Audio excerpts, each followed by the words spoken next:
present to the Arabian Gulf section. This is an exciting opportunity. Please. Please go ahead. Please wait, sir. Please wait.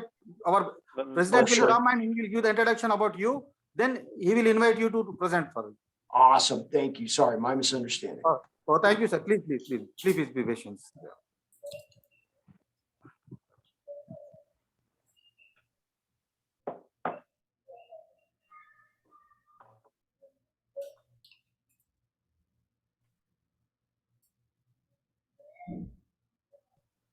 Still people are joining, sir. That's all. Give me 5 minutes, sir. After that, we will know. Sounds good. Thank you, sir.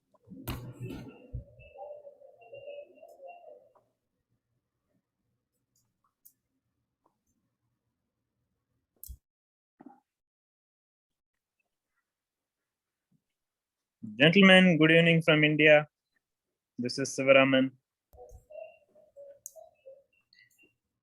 Yes, welcome. Good evening.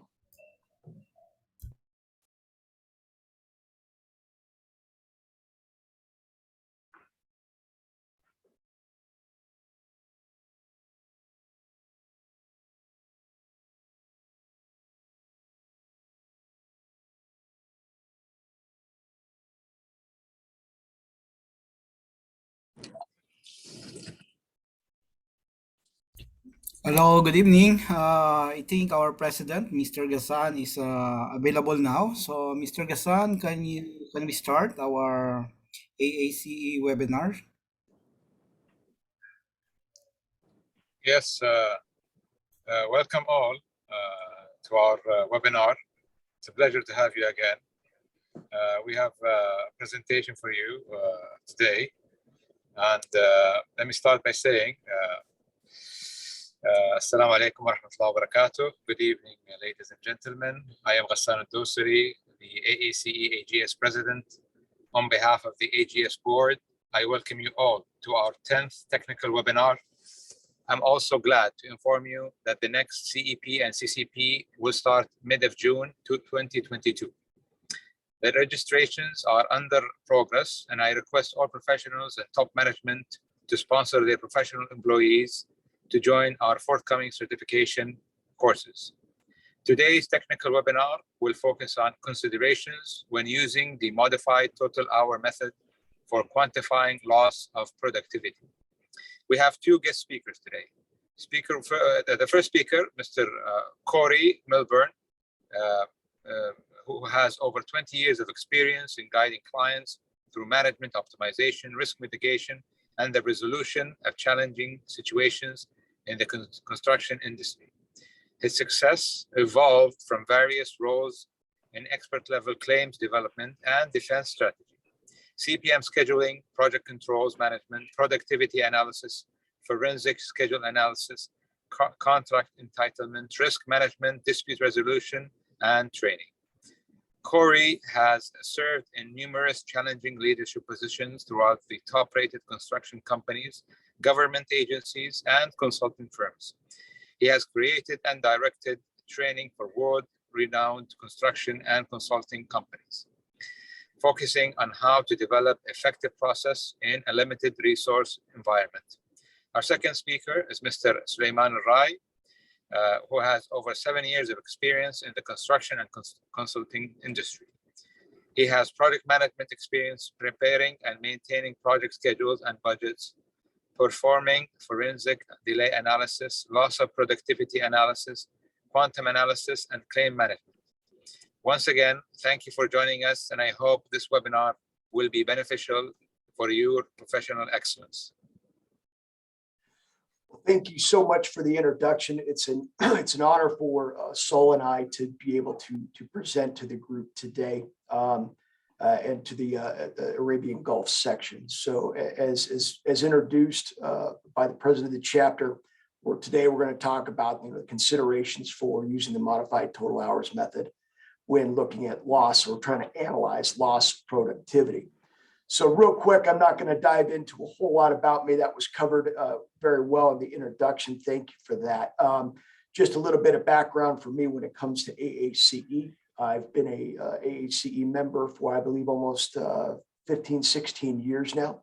I have a certified planning and scheduling professional, certified forensic claims consultant, and certified cost professional. Nearly my entire career has been in construction and largely in project controls and the claims aspect of that. So I provide expert witness testimony on issues ranging from delay, damages, and loss of productivity on behalf of both owners, contractors, and of course, subcontractors as well. So Saul, I'm going to hand it over to you if you want to do a quick introduction. Hello, everyone. My name is Suleiman. I have over 7 years of experience in engineering and construction. In terms of my affiliation with AAC, I've been with AAC for a member for 3 years. I'm a planning and schedule professional. I'm also a professional engineer in the state of Colorado. My experience is project control and claims. Pretty much also have significant project management experience. I think Mr. Ghassan did a very good job at introducing us. And yeah, Cory, if you wanna go ahead with starting the presentation. Okay. So here's the outline. We'll go through a quick introduction of what we're going to talk about, then talk about defining loss of productivity in the construction industry as it relates to recommended practice 25R03. Talk about some of the methods in broad terms of quantifying loss of productivity, and then honing in or focusing in a little bit on the modified total hours or modified total cost method. And then Saul will walk us through a case study in terms of how we calculate the additional hours, additional costs, and some considerations when doing those calculations, when analyzing loss of productivity under this method.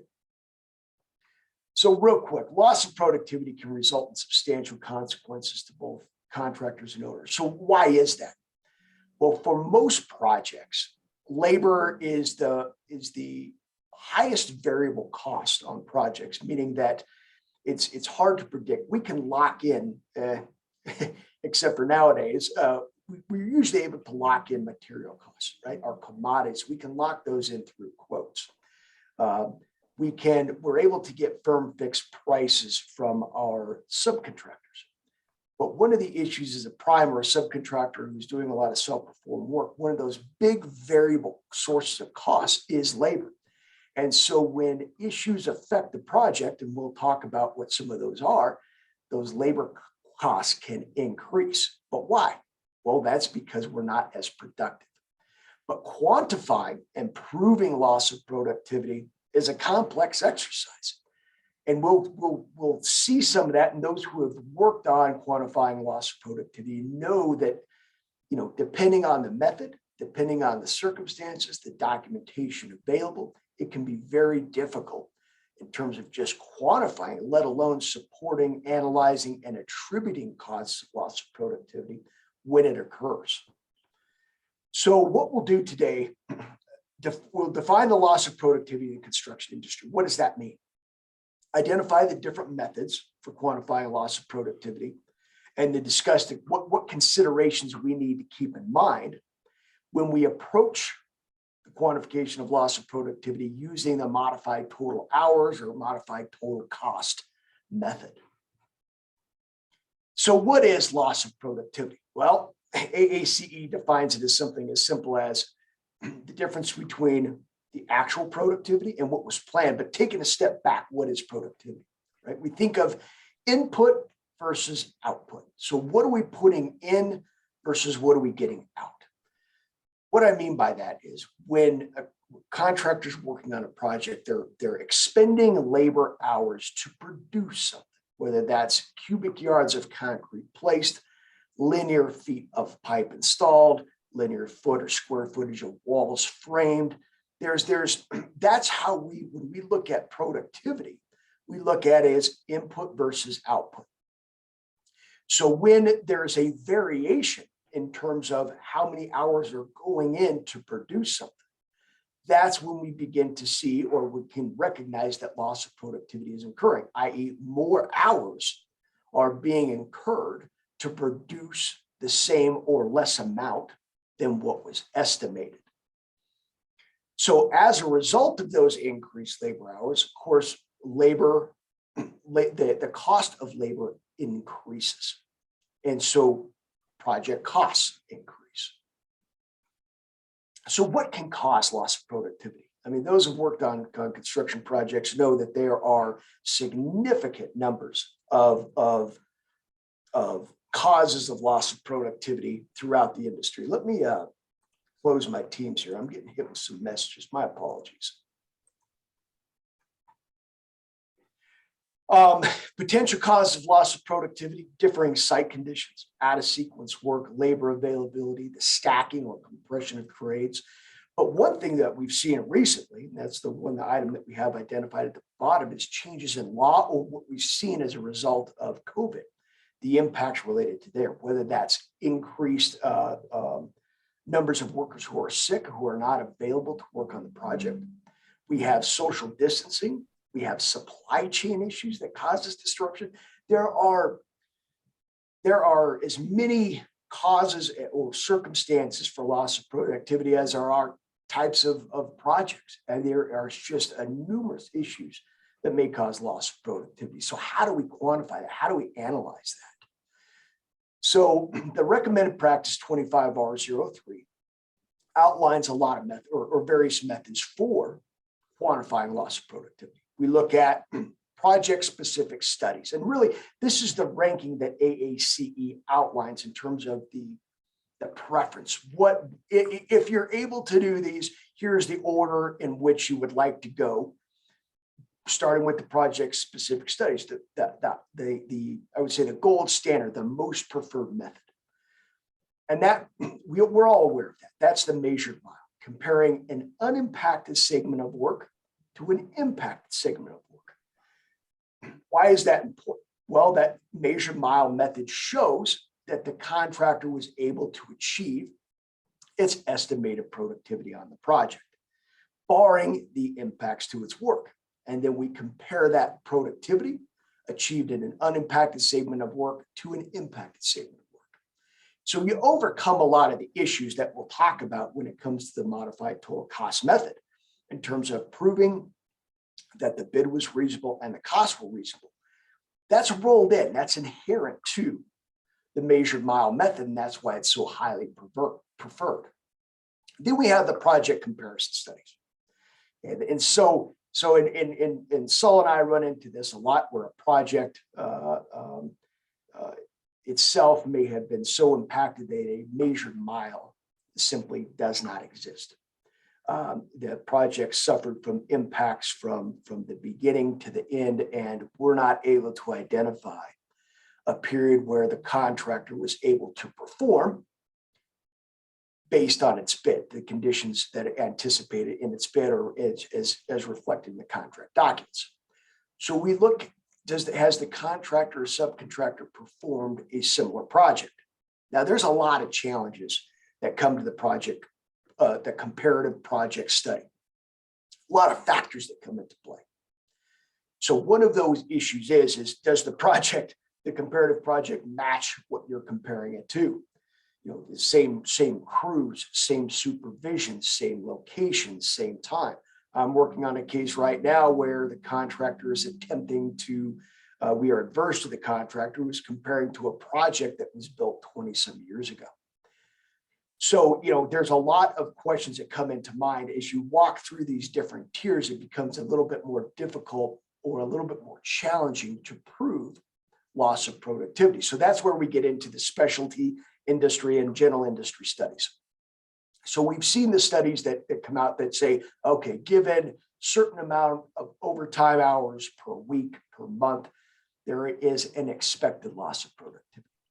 So the analysts may look at a project and say, okay, these crews worked so many hours of overtime, and we can attribute some amount of their loss of productivity as a cause by the overtime hours, simply based on industry studies that have been performed. There's also industry studies related to the changes, the volume of change and timing of change on a project.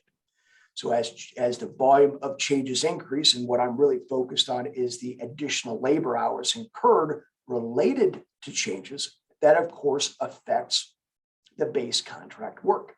When those changes come out, it will also affect loss of productivity. So if changes are occurring early in the project, will likely not have as big of an effect as projects that occur late in the project, where it may require rework, revisiting work that's already done, or we've had to hold off on certain components of the project and now perform that change work out of sequence. So there's lots of studies that we can use to analyze and understand what may have been some causal effects to loss of productivity. And then we have the cost basis methods. And at this most simplest form, we call this the total cost method, right? And so what we're comparing, total cost or total hours method. And through this method, the contractor simply compares what was bid, what was estimated versus what was actually spent. Now, there's some nuances to that, right? So we all know that change is going to occur on a project. That's what they do. Projects change. So when we say comparison to the estimate, we say comparison to the adjusted budget or estimate based on approved changes relative to the cost. So obviously, there's a lot of problems with that method. It assumes a number of things, and we'll get into that. So to overcome the hurdles of the modified total cost method, to overcome the hurdles associated with the total cost method, the modified total cost method was developed. And that gets us around some of the issues inherent in the total cost method. And really, that's what we're focused on today, is a modified total cost method itself. So again, talking about the measure mile method falls under the project specific studies most preferred, right? That's what we always try to shoot for. When Saul and I get a case, first question is, can we do a measured mile? Is there an unimpacted portion of work? But that method often takes a significant amount of time and a large investment from the claimant, right? Because of the amount of analysis that has to be performed. There's really two components to this. You're looking at the productivity itself. So looking at when quantities were installed compared to when the hours were incurred to perform that work. And then you're overlaying that with when did the issues arise on the project? What were the identifying the causes and the timing of the potential causes of loss of productivity. It can be quite a long process, quite an intensive process to dive into that. The problem is with measured mile, and I alluded to that earlier, was that in some cases, there is no measured mile. There is no unimpacted portion of work on the project, which eliminates the ability to perform this method of analysis. So this is a good chart. So this came from a case where Saul and I were analyzing the impact to the installation of some work caused by the identification of unmarked utilities on the project. And so along the bottom axis, we see the time as the project progressed. And then on the left-hand side, if you guys are seeing my mouse, that's the cost to install the work. And so as the impacts increase, this yellow line, the actual cost per unit increase. So what we see here, the intent of this graphic was to show a correlation between the impacts that are occurring on the project and the increased cost per unit or loss of productivity resulting from those impacts. This green bar across the bottom, green line, represents what was budgeted, the estimated cost per unit. So the important part of this is as we saw the impacts decrease to almost nothing, the contractor was finally able to achieve its estimated productivity. So this is a good example. You know, we've got a potential measured mile here. Now compare that to cases where we don't. And I'll show another chart that shows what we're talking about here. So on the cases where we don't have a measured mile, we don't have a comparative project, a study, an industry study doesn't match or there doesn't exist to the circumstances that the contractor may have experienced on the project, we're left with this cost basis method, the total cost or modified total cost method. And so that's where, again, we compare the actual cost, or in the case of a modified total hours method, the hours to the original estimate. So under the modified total cost method, here's the difference between what we call the total cost, modified total cost. The budget and actual costs under the modified total cost method are adjusted. And they may be adjusted for a number of reasons, but primarily it's to adjust the budget or estimate for any inaccuracies. Okay.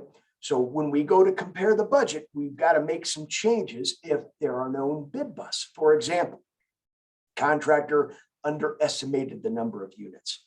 The contractor left just a portion of the work out. There's got to be an adjustment on that budget or estimate side to account for that. Similarly, where there's on the actual cost side, where there are known issues for which the contractor was responsible that resulted in additional costs, those costs need to be taken out. So that's where this term modified comes from. We're modifying the hours or costs as part of our calculation to get what is actual damages associated with the impacts for which the contractor was not responsible. Now you can flip this on its head as well. From an owner's perspective, you may be looking, you receive a contractor's claim for loss of productivity using this method. The contractor also knows often where the owner often knows where the contractor has made mistakes.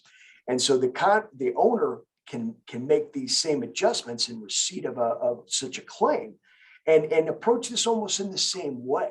So this can be looked at from a number of different angles, and that's what makes this modified total cost method, it's a valid method. It can be used, but it's easily understood. So on the cost basis method, relative to the measure mile, it's often, it can be a lot more cost and time effective. It is generally easier to perform a modified total cost method versus a measured mile. And in often cases, what we see is the contractors, their first attempt at quantifying loss of productivity will be through the use of this modified total cost method. It's also more easily understood. There's from when I testifying in front of a jury or a trier of fact who may not be familiar with the construction industry, showing or explaining what was anticipated versus what was actually spent, going through that process can sometimes be easier than attempting to explain how an industry study or a comparative project applies and should be used to quantify loss of productivity. So that's a lot of times why contractors will resort to this modified total cost method, because it's quicker, it's easier, and everybody can understand it. But there's really 4 key hurdles that have to be overcome as part of the total cost method or modified total cost method, actually both. And we've got these laid out here. Number 1, and this is the one that, in any claim, it should be addressed. And that's the nature of the particular losses makes it impossible or highly impractical to determine with a reasonable degree of accuracy. In essence, what they're saying is there's no other method where because of the circumstances on the project, this is the only viable method left for the contractor to quantify its losses. So we've got to establish that the circumstances, the issues on the project leave us no other method but to use this cost basis. The second part is proving that the bid was reasonable, right? Because that's what we talked about, is you're making a comparison between adjusted estimate, and adjusted cost. So we've got to show that the contractor's bid was reasonable. Secondly, we have to show that the cost incurred for the work was reasonable. We'll get into some of that here in a minute. And then we've got to account for any contractor's or self-inflicted issues, self-inflicted costs, self-inflicted inefficiencies. Okay, so at the end of the day, in theory, what is left is the amounts that for which the contractor is entitled based on the impacts to its work for which it was not responsible. So on the cost basis, addressing that first issue, nature of the particular losses make it, there's no other method, in essence, what they're saying. So going through that, what we usually run into is we've got to show that the impacts to the work were so pervasive, were so continuous that there was no unimpacted portion of work, and that the project was unique, or the contractor simply has no comparative project from which to make an adjustment.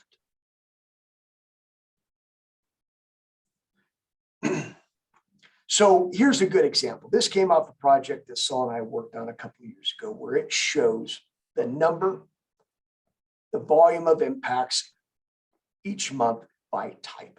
And so we categorize the impacts by what were they? This came largely from daily reports and emails documenting what was affecting the contractor's work. So right from the get-go, we see that just at the beginning of the project, the contractor had identified at least 100 impacts to its work. And those impacts continued throughout the duration of the contractor's performance. And these issues were caused by things for which the contractor did not control. So our conclusion was that there was no unimpacted or relatively unimpacted portion of work from which to measure, to analyze loss of productivity on the project. There was no measured mile. Another look at it, same chart that we showed earlier with the impacts caused by utilities over time. But what we see is the contractor was not able to achieve its budgeted cost per unit because the impacts continued. They never let up. There was never an opportunity for the contractor to show that it could achieve its anticipated productivity because of the impacts to its work. Okay, so now we're left with, what do? We don't have another method. We don't have a comparative project. We don't have a measured mile. Industry standards don't apply. This is where we get into applying the modified total cost method. So the second part, proving that the contractor's bid was reasonable. At a summary level, it may be as simple as, a comparison of the contractor's bid to other bidders, right? Do we see similar costs for the bid items? Do we see similar, if it's a unit-based contract, do we see similar cost per unit? That's one method of validating, because you can say, wait a minute, the other contractors viewed this work in the same way that we did. Also use industry rates, whether it's Mechanical Contractors Association, the Electrical Contractors Association, or RS means. These are industry standards that attempt to quantify the hours or cost per unit of certain industries, right? You've got piping, electrical work. RS means covers a whole wide variety of industries. And then also reliance on historical productivity or estimating database. So the contractor generated its estimate from something.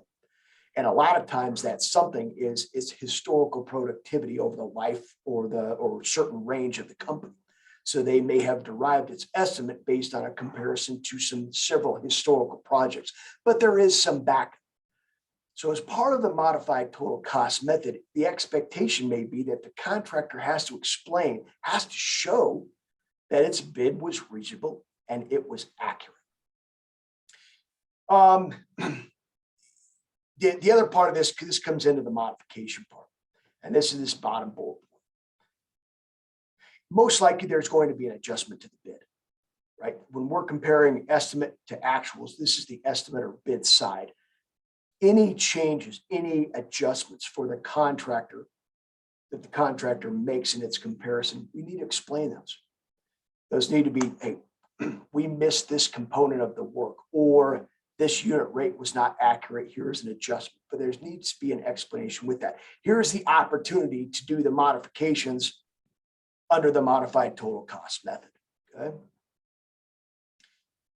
Next part is proving that the contractor's costs were reasonable. And oftentimes this requires providing the job cost data, the supporting information. As some of you, I'm responding to contractor, subcontractor claims, those who have worked for owners or contractors. You've got to be able to validate and understand what costs, what makes up what's being claimed on that cost side, on the actual cost side, the other side of the equation, right? And so as a forensic analyst, we need to be able to get in and ensure that the costs were appropriately charged, that the costs are what the costs were. For example, equipment rates are reasonable, hourly rates were reasonable. We need to ensure that the cost data is accurate and reasonable. And in a lot of cases, it sometimes is difficult to on a job to accurately track costs. There may be errors in the job cost, miscodes, change order costs that got mixed into base contract work. There's a lot of things that come up as we look into job cost reports. Similar to what we talked about making adjustments on the bid side, now the expectation is under a modified total cost that the contractor would provide an adjustment and explain modifications to the other side of the equation, the cost side. This is where the contractor's opportunity to pull out costs for which the owner is not responsible. Sol, do you want to hop into the case study and talk about how we apply this? Yeah, thanks, Cory. Sure. Hello, everyone again. So now we're going to go through a case study of how we would apply the modified total cost hour. This is based on a case, this is modeled based on a case which Cory and I worked on a couple of years ago, but I think it's simple enough to show how to perform it. Again, it's much simpler than other methods to quantify loss of productivity, but there are a lot of components to it and can get quite intensive. Cory, next slide. Okay, so we got to start with our budget. So on this hypothetical project, we're assuming that we have 10,000 direct labor hours budgeted. We would need to adjust the budget to account for different items. In this example here, we would have to adjust, for example, for change order hours, assuming we have 1,000 change order hours. Why would we want to do that? We want to do that because change orders are usually like we would claim them in the contract reconciliation. It's like the change order would be like they would be incurred in the actual hours, but yeah, we don't want to be. They would be claimed like they would be in the actual hours, but they won't be in the. We want to account our budget to account for that, so we don't overclaim or like be paid twice for those. That's what it comes down to, right? So is you've already been paid for change order hours. You've got to account for those. You don't want to double dip. And what we've seen often is where that comparison to budget to actuals, that budget has not been adjusted for costs and hours for which the contractor has already been compensated. That's the bottom line. Yeah. We want to also would be adjusting it for estimate or budget errors, something which would be like in the scope of work of the contractor or a subcontractor, but they didn't account for it in a budget. For example, if their contract was included them, for example, installing a certain wall type or like build a certain wall and they didn't budget labor hours for that, then that would be on the contractor or subcontractor to bear. Like it would be reflected in the actual hours, but they shouldn't be allowed to claim that because that was based on their own error and budgeting the hours. So in this hypothetical case, we would end up with 12,000 budgeted hours after taking into account change order hours and hours related to budget methods. Cory, next slide, please. Other items which we might update our budget to account for would include things like contingency. A lot of contractors and subcontractors, they would include like a contingency line item in their bid, and so that should be reflected as the budget. If the contingency wasn't used elsewhere, then like our budgets has to reflect that to that bid item. Disputed and unresolved changes, same thing with as we showed in the previous slide. We don't want to be double dipping. We don't want to be double claiming on change order items which we might have already been paid or like settled in another matter. This is purely on loss of productivity for direct work. Another item is material overrun. If the contractor or subcontractor didn't estimate the amount of material which they have to install correctly, and then they went and it turned out that they have to install more material than they actually installed, then we have to adjust for that because that's our own. That's based on our. That's based. Yeah, we're getting some feedback, folks.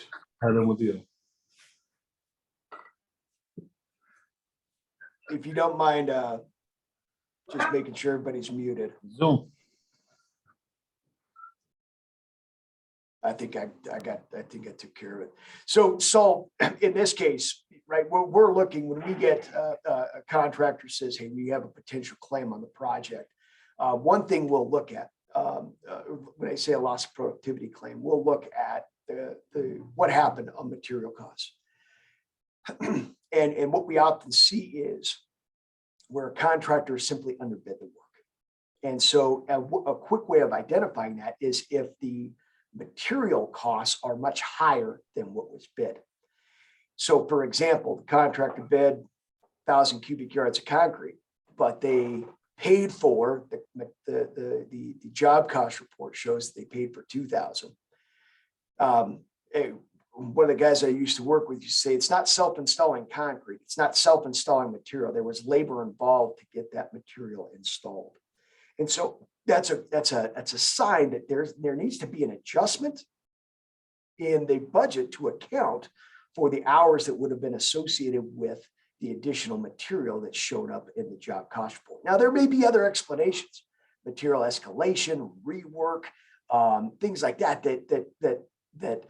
may explain the material overruns, but it's something that you have to adjust for and have to be able to explain as part of the analysis. Go ahead. So, yep. Next slide, please. So Cory touched upon like we have to. Yeah, exactly. Khalid was saying the purpose of the adjustment is to compare apples to apples. Yeah, that's exactly correct. So Cory touched upon the fact that we have to show, if we're going to use this method, that our budget was reasonable. So there are different ways to do that. So we can compare it to industry standards. So on this case here, based on the total units which have to be installed and the total budget, that was our budget production rate. We would go to like an industry published standard. Like in the US, we RS means is pretty well known, and a lot of experts rely on that because it's based on a lot of data and big database, and it's constantly updated. So the industry published rate was pretty close enough to our budget, so it's comparable. So this showed that our budget was pretty realistic. It's pretty reasonable. Another thing would be comparing it to another comparable project. In this case here, the project X is our current project, which we're trying to analyze. And like as we saw, is that on this project, like this was the impacted project, we were only able to achieve half of our budgeted productivity, and we incurred double the hours. But project Y, which would have been completed by the same contractor, like similar or another, like it's a similar project, we see that it's pretty it's bigger. The number of units is bigger, but that's also reflected in the budget, in the budgeted hours. So we see that the budget was pretty comparable to our project, and that was like, we would compare it to an unimpacted project. So project Y was unimpacted. So we pretty much hit our budget on that. We actually achieved, a production was 12 units per hour. So that was, we did better than our budget. So this just shows that the contractor on a similar project, they were able to bid it or budget it reasonably. So it's not based on our own estimates or budget, or like, it's not like we don't know how to budget. It's just like this project was impacted, and that's how it's reflected in this number here. Could you want to add anything on this? Yeah, there was a question on industry standards and who will provide these standards. So going back to what we talked about a little bit earlier, we will reference RS means, which is a good database, and that's adjustable for rates based on certain regions. We can apply certain factors, but that's a good database, and that covers a wide range of industries. There's also industries for trade industries related to electricians, NECA here in the US, and also MCAA that deals more with the mechanical or the piping side of things. There's industry standards for drywall, for framing. And so when we say industry standards, it's a third party. It's usually an industry group that takes data from across the country or throughout a region and says, here's what contractors are achieving.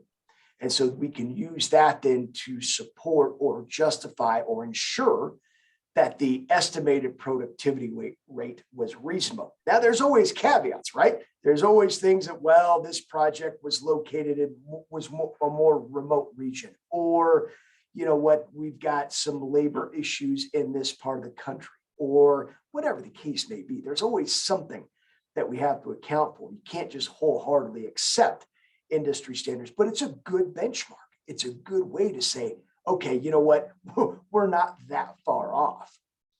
Does that make sense? All right, so I'll hop to the next one. Yep. All right, so the next thing, after we examined our budget and we adjusted it, and we somewhat proved that it was pretty realistic and compared to industry standards and other comparable completed projects, we have to hop on into the actual hours. Similar to the budget, our actuals have to be adjusted as well. So on this particular project, we incurred 20,000 direct hours. So that was like pretty much double what we budgeted. We would have to adjust the actual hours to account for things like self-inflicted work. For example, if our own crew or labor or our own like staff performed work incorrectly, and like we installed something wrong and then we had to correct it, then we can't be including those hours when comparing to the budget, because that was our own fault. Similar to the budget mess, where we increased the budget hours to account for that. Yeah, the actuals would sometimes also be like, if we didn't adjust the change orders, for example, in the budget, we'll also have to account for that in the actuals. So yeah, after adjusting for the actual hours, that now we have a apple to apples comparison. And Cory touched on this, like it's really hard to be able to find projects where like all these self-inflicted hours are tracked correctly. Also, like it's a rarity that we come across projects where the contractor or subcontractor were able to track all the data 100% accurate. So like there's always going to be things which just hard to back up, really. Yeah, so part of that validation comes from reviewing other documents, right? So we look at timesheets, we look at data reports to ensure that the work that's being documented on other sources of information match what's being shown in the job cost report. A good example is, a contractor working on a multi-story building where hours are being charged for work at one level, whereas the contractor is actually working at another level, or there's split crews. Part of the crew worked up on the level above and part of the crew worked down below, but the foreman who was tracking the time just said, my crew's at level 7, and may not have actually shown that breakup of the hours. So it can be like Saul says, there's going to be errors, there's going to be issues, but I would say in general, the costs are, for the most part, relatively accurate, and we can make adjustments for those as we go through and prove up the costs. All right, next slide, Cory. All right, so as we said, that comparing the adjusted budget hours to the adjusted actual hours, we would have an overrun of 6,000 on this hypothetical project. And yeah, Cory, next slide, please. All right, so the next step would be to actually be able to quantify the hourly rate, which we're gonna use to quantify the cost of these lost hours. So first things first, so productivity on most projects, unless they're equipment heavy, is driven by labor. So first of all, we need to calculate the labor cost associated with the actual hours we incurred on the project. And so this is a hypothetical calculation of our project here. So all the hours versus all the actual labor costs, and then that's around $32, and that should be like the hourly bare rate which we incurred on this project for those hours. Another point which to point out is sometimes these rates could be stipulated in the contract and maybe agreed on in the contract, and we wouldn't have to calculate the rate because it would have already been agreed on the contract. So we would use the labor rates which are stipulated in the contract to calculate the cost of the lost hours. Yep. Next Yeah, slide. so there's a lot of nuances to calculating this cost, right? When we're looking at what was the labor cost, well, what's included within that? Is that a raw rate, what the workers were paid, or does that include burden and fringes paid by the employer? When we're talking about labor rates stipulated in the contract, oftentimes different level of direct or craft labor have different labor rates. So we have to account for the proportion of the specific labor that was incurred. So for example, you may have a higher level electrician versus a journeyman or a working foreman.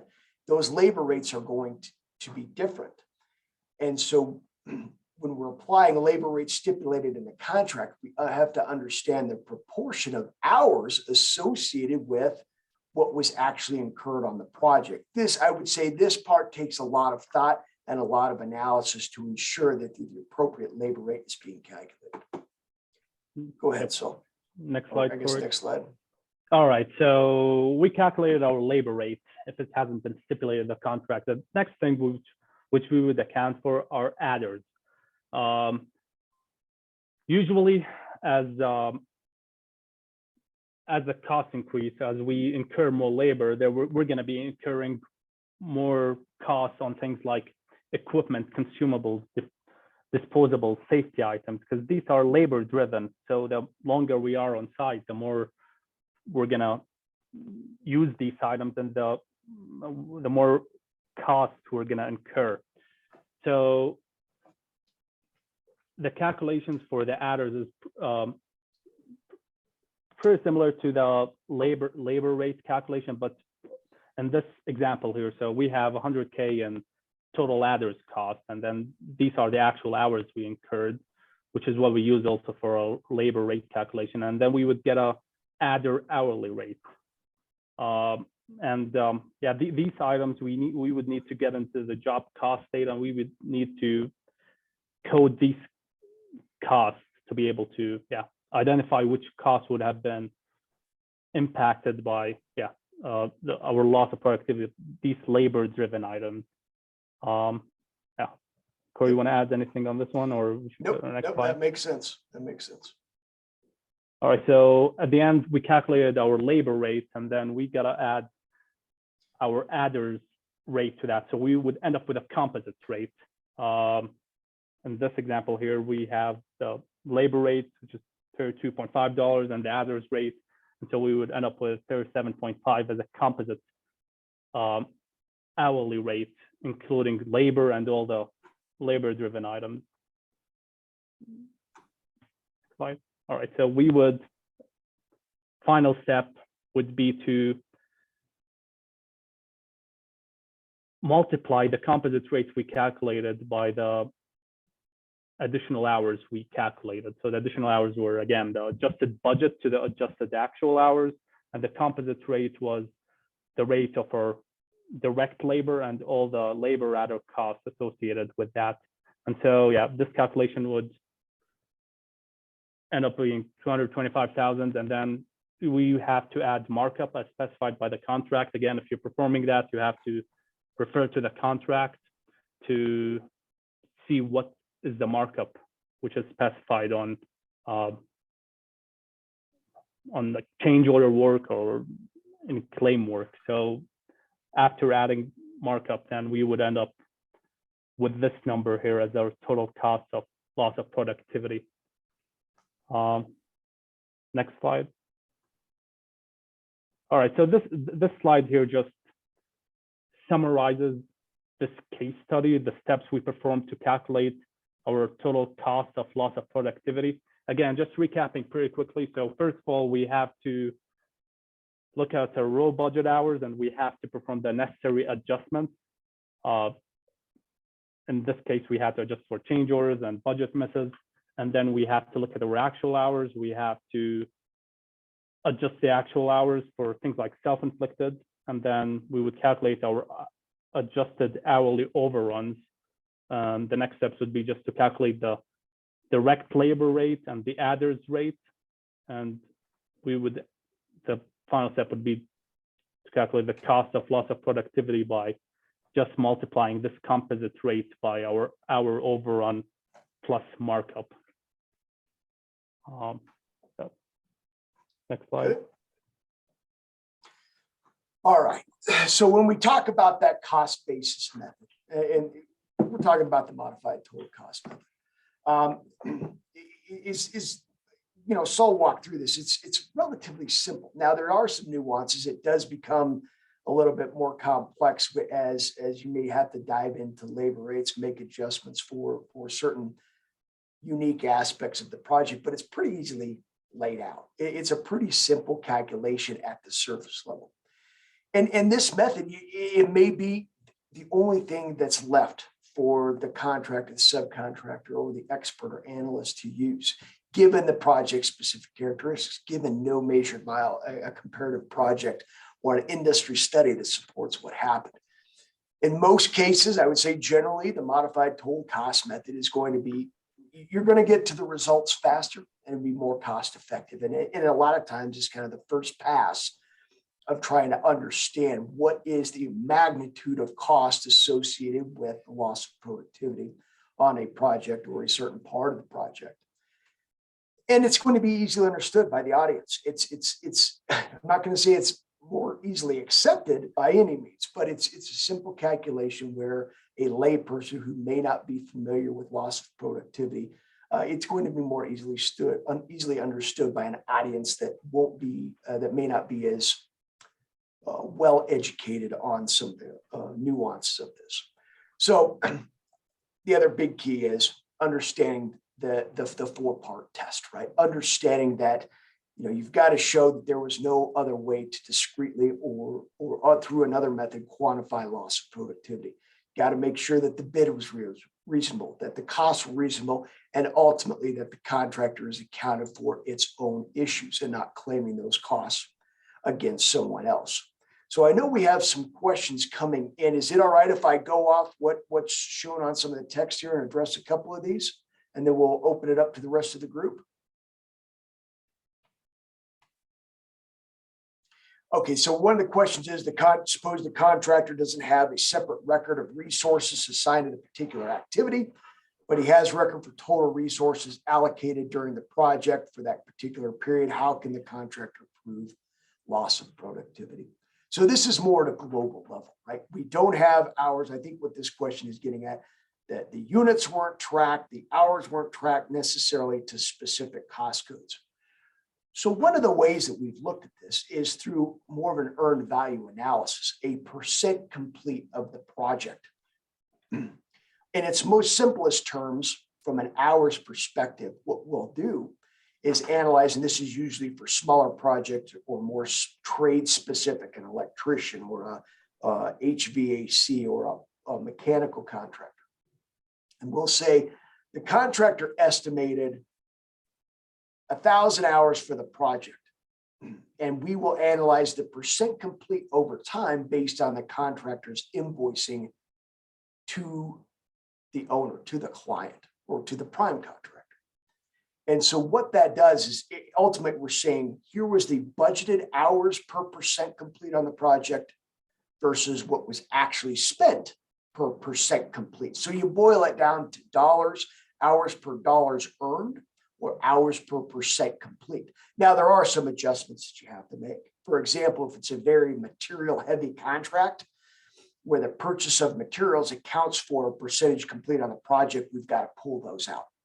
So we're getting to try to get as close as we can to a labor-driven factor on a project. But it's happened. I understand the situation. A lot of contractors just don't have that level of sophistication where they're tracking quantities and units to specific cost codes.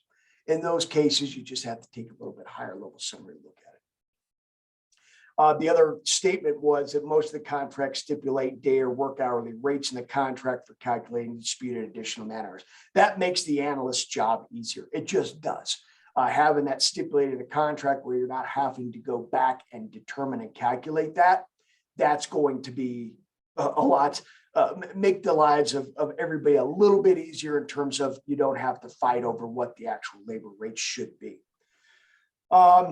The other question is if the project is cost plus method will be perfect about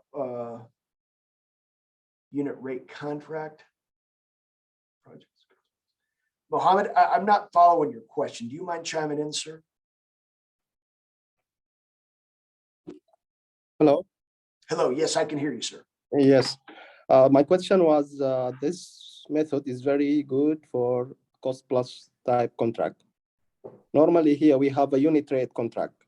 So we Yes. cannot get access to the actual, rate or, So in this case. Well, if it's a cost plus, and what I'm thinking is a time and material contract, I think that's what you mean. Yes. Where the owner's just going to pay what the contractor's incurring. And there's always some stipulation in terms of what's reasonable on the contract, but the owner on a time and materials or cost plus, the contractor's just getting paid what reimbursed for what it's incurring plus markup. So usually the level of disputes doesn't reach to a productivity analysis unless the owner's beginning to question the contractor's costs. On a unit price contract, this is actually very helpful because where a contractor bids a project that I will install, so many linear feet of pipe at a cost. And based on that, you told me it was going to be 100 linear feet. I told you it was going to be $100, $1 per linear foot, but the contractor gets out to the project and goes, wait a minute. Instead of being able to install this in a 2 or 3 month period, now I'm having to come back because engineering's not done or predecessor work by others is incomplete. So now the contractor's multiple mobilizations, right? Now he's gets some work installed, has to pull his crew off, wait for the next work to become ready. Well, the cost per unit will increase. Contractors left with, man, I bid this at $1 per unit and it's costing me $2 per unit. Well, why? Well, because he's not building the project as was anticipated, as was represented in the contract documents. So through this quantification or identification and loss of productivity, now we're coming up with a justification as to why there's a difference between what the contractor actually spent per unit versus what he had anticipated, what he agreed to in the bid. Does that make sense? Yeah, it makes sense because we go to this method, re-estimated, we call it here. Yep. Yep. Thank you. Thank you. Yep. You're welcome. I know we're creeping up at the top of the hour, but Saul and I are happy to ask any questions or if anybody has any feedback or if there's something we missed, we'd love to hear it.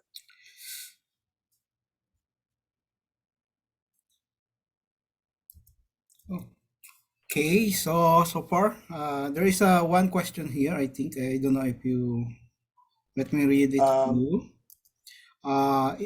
If suppose contractor doesn't have separate record of resources assigned for the particular activity, but he has record for total resources allocated the project during the particular period, then how can contractor prove the loss of productivity?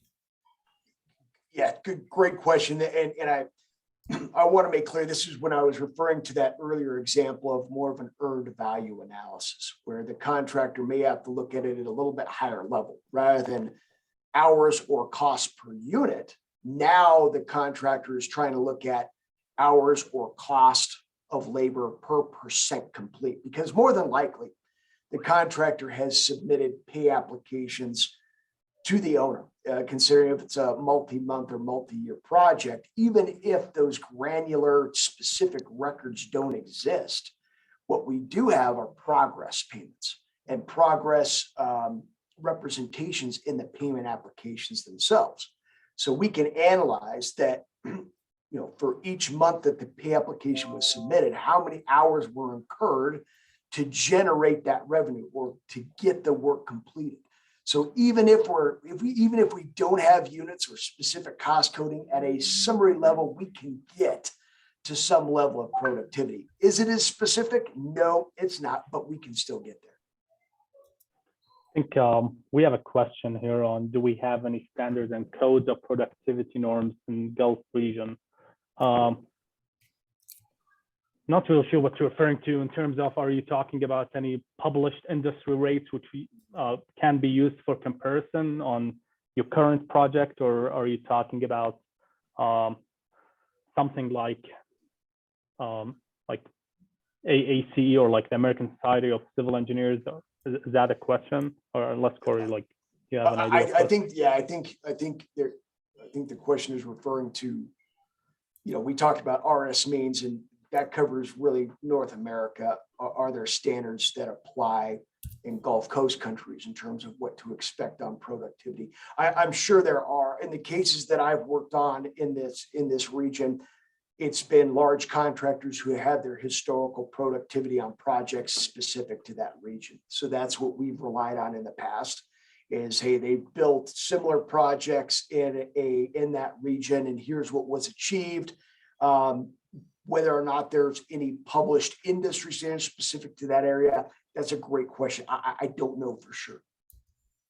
Okay, so thank you very much for this very informative technical webinar. So before we end, I would like to present a certificate of appreciation to our guest speaker for tonight's webinar. Let me share my screen. Okay. So in behalf of AACE International, we would like to present the certificate of appreciation to Mr. Suleiman Al-Ray, MSc, PSP, Senior Consultant, Delta Consulting Group, for being a speaker for the AACE virtual technical webinar presentation entitled Consideration when Using the Modified Total Hours Method for Quantifying Loss of Productivity, given May 18, 2022, 7 p.m. at Kingdom of Saudi Arabia, signed by our President Ghassan Zusari. Okay, let me present also the other certificate. So would like also to thank Mr. Cory, Milburn, MBA, CCP, PSP, CFCC, for Managing Director of the Delta Consulting Group, for our being technical webinar speaker given this May 18, 2022. So thank you very much, sir. And we hope to all the attendees, thank you very much for attending us. And we hope to see you soon in our future technical webinar. Thank you very much. It was a pleasure meeting with you Yep. folks and be able to talk. We'll talk soon. Okay. Thanks, everyone. Thanks for having us. It was a pleasure being Absolutely. here. And anybody, like, don't hesitate to reach out to us with any questions. Absolutely. Yep. All right. Take care. Bye-bye. All right. Bye.